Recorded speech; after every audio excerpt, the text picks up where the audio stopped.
योगिना काम ओंकाराय नमो नमः। अज्ञानतिमिरान्धकानां ज्ञानाञ्जनशलाकया तस्मै श्री गुरुवे नमः। नमो दुर्वार रागारिवार निवारणे अरहते योगिनाथाय महावीराय ताइने।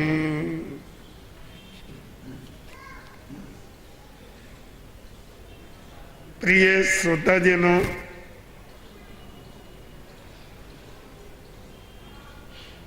दीपावली के बाद आज पहला दिन है।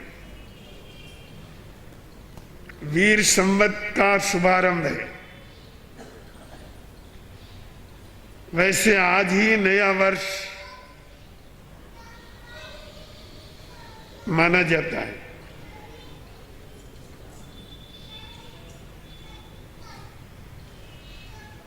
नया वर्ष बड़े हर्ष पाए मंगलमय उत्कर्ष। नया वर्ष बड़े हर्ष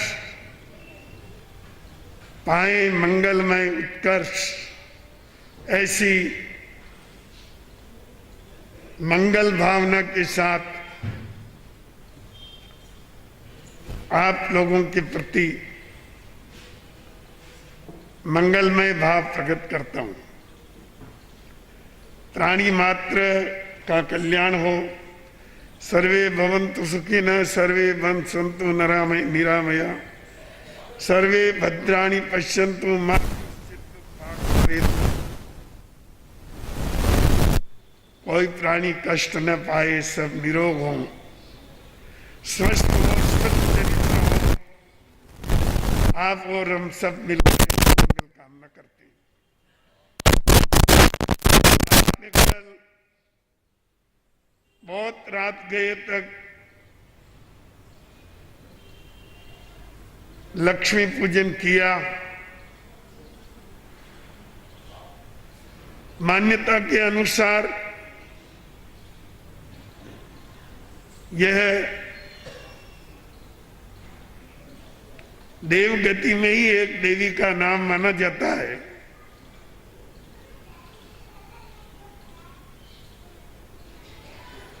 सच्ची लक्ष्मी तो आपका पुरुषार्थ है और आपका सद्भाग्य है। सद्भाग्य का निर्माण व्यक्ति सत्कर्मों से करता है और श्रम व्यक्ति अपने हाथों से करता है। साथ में उसकी बुद्धिमत्ता काम करती है। आप सभी प्राय द्रव्य लक्ष्मी के उपासक हैं और इस भौतिक लक्ष्मी की उपासना करते करते 50 वर्ष हो गए, किसी को 60 वर्ष हो गए, कोई 10 वर्ष से पूज रहा है, कोई 20 वर्ष से पूज रहा है, कोई 30 वर्ष से पूज रहा है। किसको क्या मिला, कितना मिला, ये समीक्षा मैं नहीं करता हूं। मिलाया था जो ही गया, चला गया।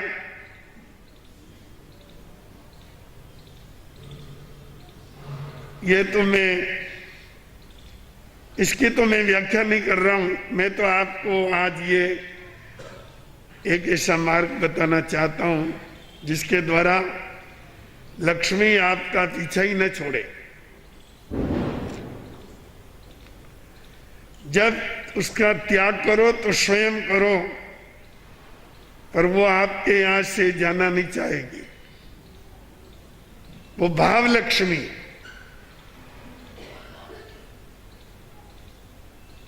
और भाव लक्ष्मी के साथ द्रव्य लक्ष्मी का भी संबंध जुड़ा हुआ है।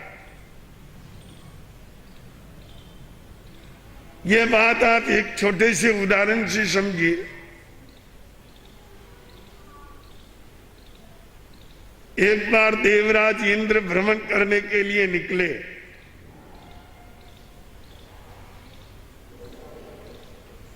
आपको उपाय बता रहा हूं कि आप लक्ष्मी कैसे पाएं। और मैं समझता हूं कि अभी आपको ध्यान से सुन रहे हैं, क्योंकि यह बहुत आपके काम की बात है। सब यही तो चाहते हैं।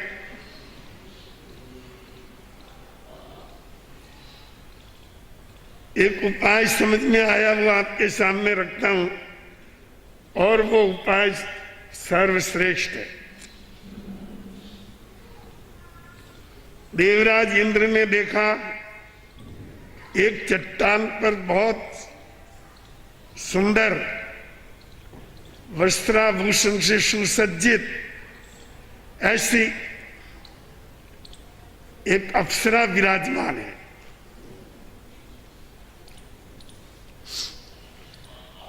बियाबान जंगल है, उसमें चट्टान पर एक देवी बैठी है।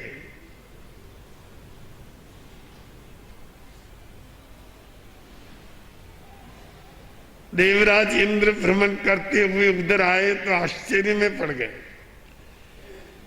ऐसे बियाबान जंगल में ऐसी सुंदर अप्सरा वस्त्राभूषण से सुसज्जित, ये कौन है? उन्होंने पूछा, देवी तुम कौन हो? उसने कहा, देवराज इंद्र तुम मुझे नहीं जानते, मैं लक्ष्मी हूं। अच्छा,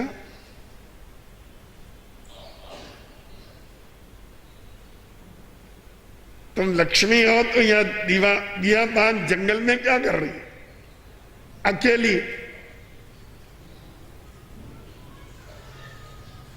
मुझे कोई डर नहीं है।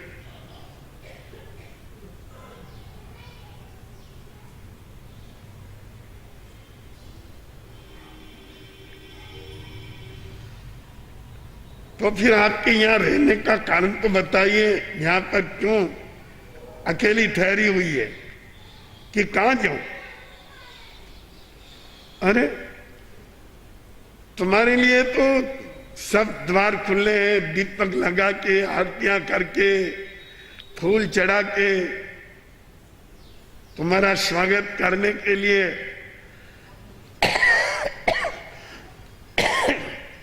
हर ग्रस्त प्रस्तुत है। और तुम कहती हो कहां जाऊं?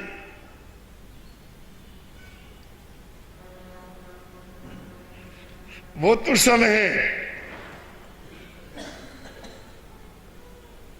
पर वे सभी स्थान मेरे लायक नहीं है।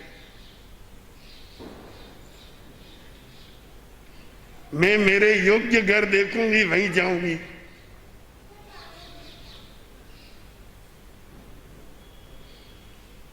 इंद्र ने पूछा, आपके लिए योग्य घर कौन सा? वही तो ढूंढ रही हूं।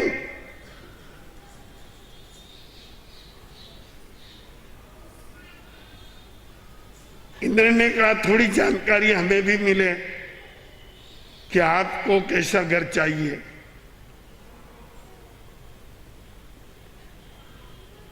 देवराज इंद्र, मैं जो घर चाहती हूं उस विषय में संक्षिप्त में मैं तुम्हें बताती हूं कि गुरुवो यत्र पूज्यन्ते यत्र धान्यम सुसंस्कृतम आदंत कलो यत्र तत्र चक्र वशाम्याम। ये देवराज इंद्र, मैं वहां रहती हूं, मैं वो घर ढूंढ रही हूं।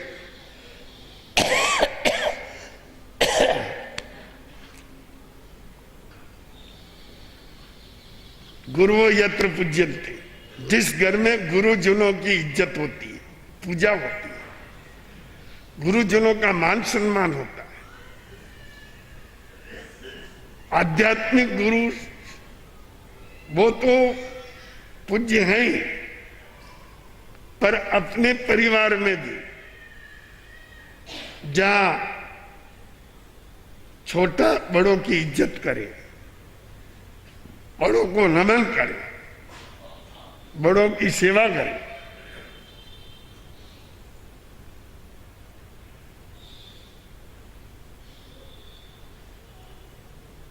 ऐसा पहला गुण ये मैं देख रही हूं कि ये किस घर में है। जिधर देखती हूं उधर ही कोई न कोई मुझे कमी मिल जाती है। कोई बड़ों का अपमान कर रहा है, कोई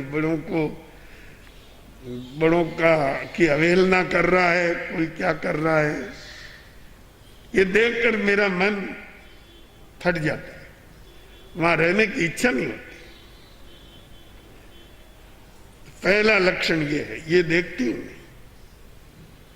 कि ये चीज किसके घर में है, जहां बड़ों की इज्जत हो, बड़ों की पूजा हो, अपने से बड़ों की कोई अवहेलना न करे, उनका पूरा पूरा सम्मान करे, पूजा करे। गुरुजनों की, सदगुरु की जिस घर में पूजा होती है,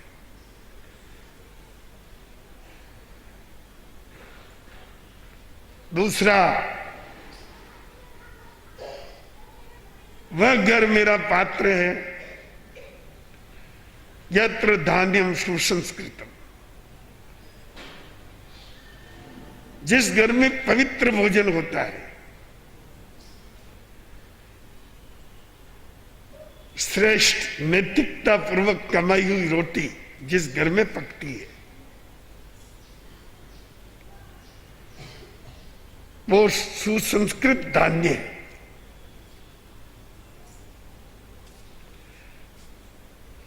जिसके खान पान में कोई विकृति नहीं है, शुद्ध भोजन है और शुद्धता पूर्वक कमाया हुआ भी है। नैतिकता से प्राप्त किया हुआ अन्न वही शुद्ध अन्न होता है। मैं ढूंढ रही हूं ऐसा घर कहां है।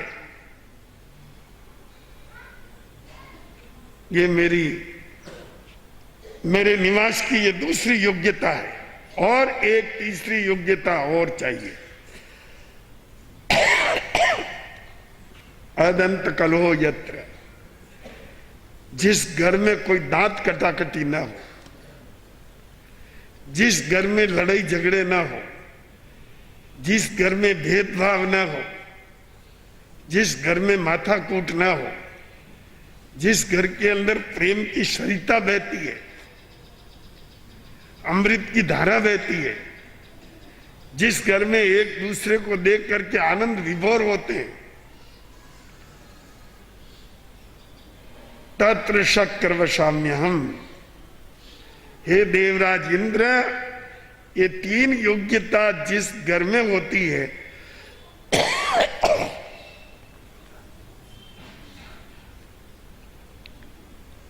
मैं वहां निवास करती हूं और ऐसा ही घर ढूंढ रही हूं, पर मिल नहीं पा रहा, इसलिए जंगल में बैठी हूं। ऐसा कोई घर मिले तो मैं वहां पर निवास करूं। बंधुओं, देवराज इंद्र कहने लगा, धन्य हो देवी,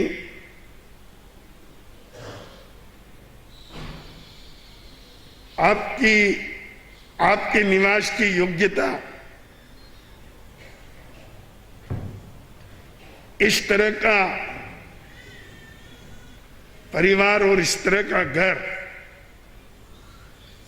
आपको मिल जाए, ऐसी मैं शुभकामना करता हूं। बंधुओं, आपने समझ लिया कि लक्ष्मी का निवास कहां रहता है। इन तीनों बातों का वहां संगम होना चाहिए। गुरुवो यत्र पूज्यन्ते यत्र धान्यम सुसंस्कृतम, अदंत कलहो यत्र, तीन बातें जिस घर के अंदर बड़ों की पूजा होती है, जिस घर में पवित्र भोजन किया होता है, और जिस घर के अंदर दांत कटाकटी न हो, राग द्वेष न हो, विग्रह न हो, द्वंद्व न हो, अगर आप अपने घर में ऐसी व्यवस्थाएं करते हैं, आपका परिवार इस तरह से जीता है और आपका घर ये योग्यता प्राप्त कर लेता है, तो निश्चित समझिए लक्ष्मी आपके घर में आकर के विराजमान हो जाएगी। ऐसा इस सूत्र के द्वारा स्पष्ट हुआ। तो बंधुओं, लक्ष्मी कैसे आपके घर में प्रवेश करे उसका उपाय तो मैंने बता दिया, जिस उपाय की आप बहुत प्रतीक्षा कर रहे थे। अब इसकी पात्रता आपके पास है या नहीं ये मैं नहीं जानता। पात्रता नहीं है तो तैयार करिए, और लक्ष्मी के भी पात्र चाहिए। तुच्छ व्यक्तियों के पास संपत्ति बढ़ जाती है तो केवल उनका अहंकार ही बढ़ता है और उसका सदुपयोग भी नहीं हो पाता। कोई पूर्व पुण्य से साधन सुविधा प्राप्त भी हो जाए तो प्राप्ति का महत्व नहीं है, महत्व प्रयुक्ति का है। हम उसका सदप्रयोग कर पाए, यह अपनी बुद्धि पर निर्भर करता है। सद्बुद्धि है तो श्रेष्ठ प्रयोग होगा, और दुर्बुद्धि है तो कदापि सदुपयोग नहीं हो सकता। तो बंधुओं, आज द्रव्य लक्ष्मी की पूजा तो आपने शाम को कर ली। आपके घर में कितनी लक्ष्मी ने प्रवेश किया ये मैं नहीं जानता। मैं तो केवल आपको ये कहता हूं कि आज आप भाव लक्ष्मी की पूजा करिए। भाव लक्ष्मी है सच्चरित्र, क्षमा, दया, करुणा, मैत्री, परोपकार, सेवा, सज्जनता, साधना, सम्यक दर्शन, ज्ञान, चारित्र, ये अनमोल रत्न है। ये सच्ची लक्ष्मी है। ये भाव लक्ष्मी आ जाती है, सब कुछ पा लिया, सब कुछ पा लिया। आपके पास चाहे करोड़ों का धन हो, आपका चरित्र सही नहीं है, आपकी वाणी सही नहीं है, चाल चलन सही नहीं है, खान पान सही नहीं है, वो करोड़ों का धन भी जहर की तरह है जो केवल दुर्गति में ले जाएगा और दुख पैदा करे। इसलिए सच्चा धन भाव लक्ष्मी है, उसकी हम उपासना करें, आराधना करें और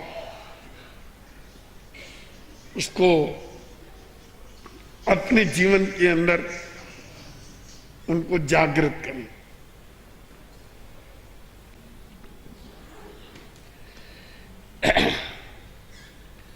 एक महत्वपूर्ण स्मृति का दिन भी है। परमात्मा भगवान महावीर के धर्म शासन की ज्योति जगाने वाले अंतेवासी शिष्य गौतम स्वामी का कैवल्य कल्याणक है। भगवान महावीर का निर्वाण कल्याणक और गौतम स्वामी का कैवल्य कल्याणक, दो मंगलमय अवसर उपस्थित है।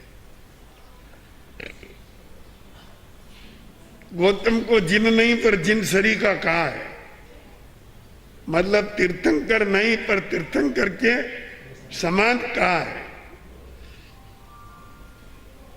ये गौतम स्वामी की देन है कि आप और हम सब यहां हैं और आत्म कल्याण के मार्ग की तरफ बढ़ रहे हैं। क्योंकि सारी साधनाएं शास्त्रों के आधार पे चलती है, सारा दर्शन शास्त्रों पर आधारित रहता है, सारी क्रियाएं शास्त्रों पर आधारित है। और उन शास्त्रों का ज्ञान भगवान महावीर प्रभु से किसी ने लिया तो वो गौतम स्वामी है।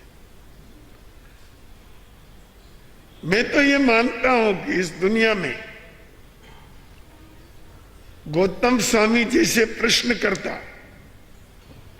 और भगवान महावीर जैसे समाधान करता बड़े दुर्लभ है। हजारों प्रश्न भगवान महावीर से गौतम स्वामी ने पूछे, हजारों। कहते भगवती सूत्र में 36,000 प्रश्नों का संग्रह है। इसी तरह अन्य शास्त्रों में भी, अंग सूत्रों में हजारों प्रश्न, कदम कदम पर चाबी लगाते गए और ताला खुलता गया। भगवान के ज्ञान का खजाना खोलने के लिए गौतम स्वामी चाबी लगाते थे। निकट बैठ करके, दोनों घुटने जमीन पर टेक करके, हाथ जोड़ के, अंजलि भर के, सिर झुका करके, त्रिविध पहले वंदना करके, फिर गौतम स्वामी अपनी बात पूछते और परमात्मा भगवान महावीर समाधान देते। ऐसे प्रश्न और समाधान रूप जो आज शास्त्र मौजूद हैं, ये सब गौतम स्वामी की देन है। इसलिए उनको लब्धि निधानाय गौतम स्वामी ने नमः कहते हैं। लब्धि अर्थात विशिष्ट लाभ, अद्भुत लाभ, भगवान के ज्ञान का अद्भुत लाभ गौतम स्वामी ने प्राप्त किया और भाव लक्ष्मी को आत्मसात किया। भगवान के निर्वाण के बाद वो केवली हो गए, केले नहीं हुए। पहले होते तो अपना नुकसान हो जाता, क्यों केवली प्रश्न नहीं करते। इसलिए भगवान महावीर जब तक विद्यमान रहे, वहां तक गौतम स्वामी छद्मस्ती रहे। प्रश्न छद्मस्ती करता है, यह अपना सौभाग्य है कि वो इतने समय तक छद्मस्त रहे जब तक भगवान महावीर उत्तर देने में समर्थ रहे। और परमात्मा भगवान महावीर का निर्वाण हुआ और गौतम स्वामी केवली हो गए। फिर तो प्रश्न कर ही नहीं सकते, और करे तो किससे करे। और वैसे केवली प्रश्न करते भी नहीं। केवली प्रश्न नहीं होते, वो तो समाधान ही होते हैं। तो गौतम स्वामी का आज मंगलमय कल्याणक है।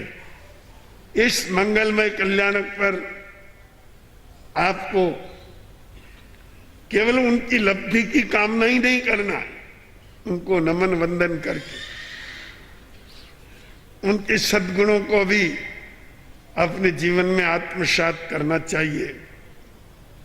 और वैसे हमारी परंपरा गौतम स्वामी को याद करने की है ही, बराबर है। आप लोग अपनी बही में भी गौतम स्वामी का नाम लिखते हैं।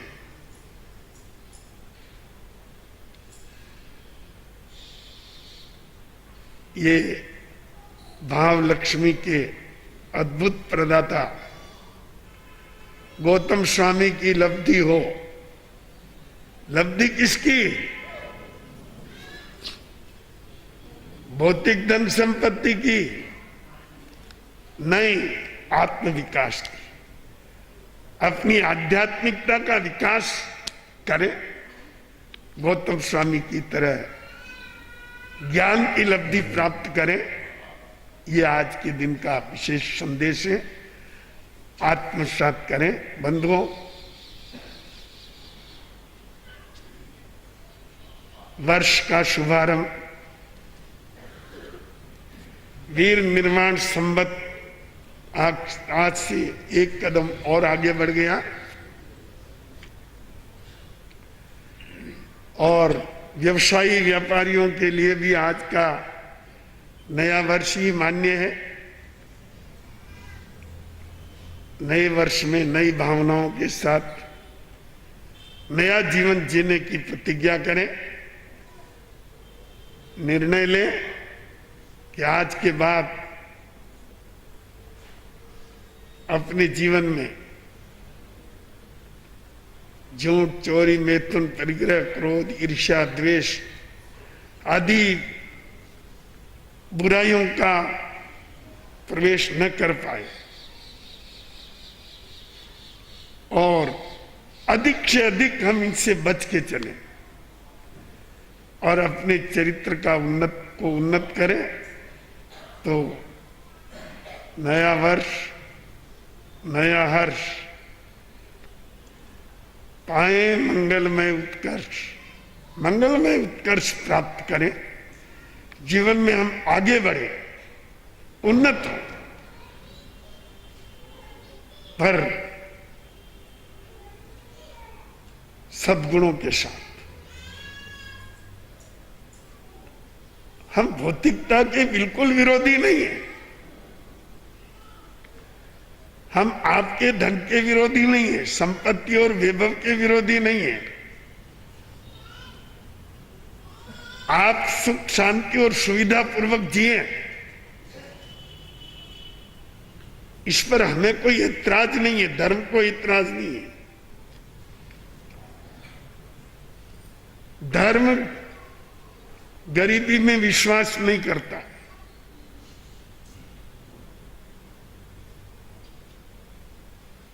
धर्म धनवान होने में भी विश्वास नहीं करता। धर्म विश्वास करता है सच्चे चरित्र में, चाहे अमीर हो चाहे गरीब हो।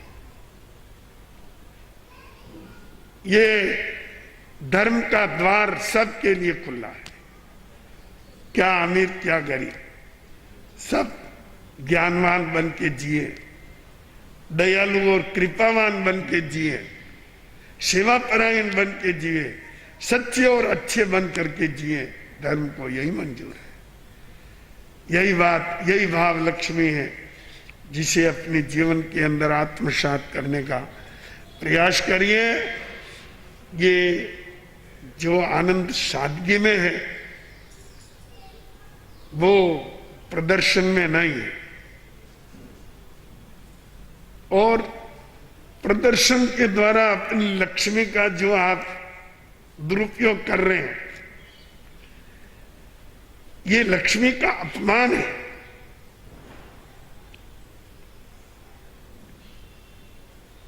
पाखंड के लिए लक्ष्मी नहीं है, श्रेष्ठ कार्यों के लिए लक्ष्मी है, शुभ कार्यों में स्थापित हो वो लक्ष्मी है। पहले आप लोग लाभ शुभ लिखते थे, अब आपने उल्टा चला दिया शुभ लाभ, जबकि ये परंपरा से नहीं लगते। लाभ शुभ लिखते हैं, इसका मतलब मुझे लाभ मिले वो शुभ काम में लगाऊंगा, ये इसका अर्थ था। रिद्धि और सिद्धि दो शब्द। हे भगवान, अगर मुझे रिद्धि मिली तो सिद्धि है, तो मोक्ष मार्ग की आराधना में लगाऊंगा, त्याग तप साधना और सेवा में लगाऊंगा, पुण्य प्राप्त करने में लगाऊंगा, अन्न दान, वस्त्र दान आदि आदि। ये हमारे शब्द बड़े काम के हैं, बहुत प्रेरणा देने वाले हैं, पर आप मनन नहीं करते। रिद्धि सिद्धि, सिद्धि मोक्ष को कहते हैं। रिद्धि सिद्धि के लिए हो और लाभ शुभ कार्य के लिए हो, ये शब्द ये प्रेरणा दे रहे हैं। अपने जीवन के अंदर हम इनकी आंतरिक गहराइयों को समझकर जीवन को मंगलमय बनाकर जीने का प्रयास करें। आज के दिन की यही प्रेरणा है। आत्मसात करें, आनंद ही आनंद। एक जरूर